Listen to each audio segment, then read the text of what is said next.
Venezia Plaster si applica sulle pareti dando un primer, poi se i muri sono irregolari possiamo usare una mano di marmolino e poi successivamente il giorno dopo diamo la prima mano di Venezia Plaster.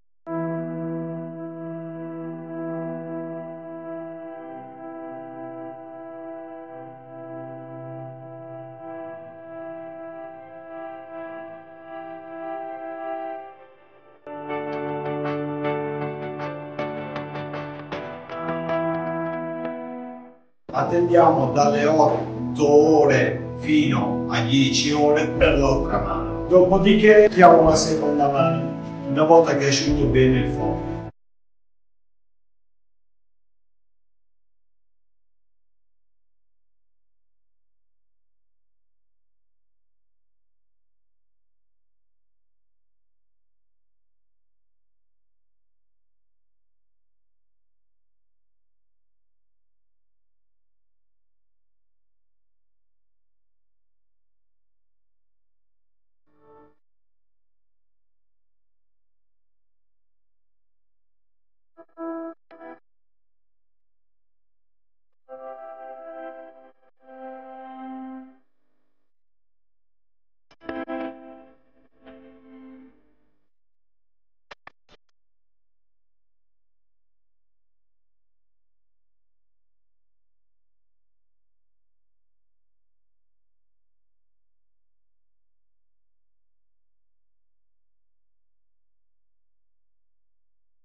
Una volta applicata la seconda mano, possiamo dare la terza mano. La terza mano vi consiglio sempre di fare dei piccoli pezzi, tipo 1 metro quadro alla volta, e lucidarli subito. Meglio se siamo 2 persone. Uno spalla davanti e l'altro lucida.